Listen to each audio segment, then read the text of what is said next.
শোনো বৌমা, বউ হচ্ছে ঘরের লক্ষ্মী। এরা মুখ কালো করে থাকলে না সংসারে অমঙ্গল হয়। সব সময় হাসি খুশি থাকবে। ঠিক আছে মা। A few moments later.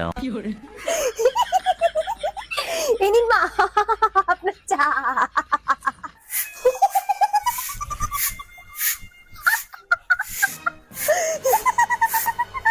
মা আপনার ফোন। কে ফোন করেছে?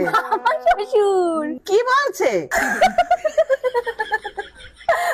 মা বলছে যে আপনার মা নাকি মারা গেছে। আমি কেন মরি না? আজরাইল কি চিনে না আমারে গো? মা মা এই নিন বিষ। এ কি বৌমা, তোমার কি মাথা ফাতা খারাপ হয়ে গেছে? এই বিষ দিয়ে আমি কি করব? মা আসলে বলছিলাম কি, আমার না অনলাইন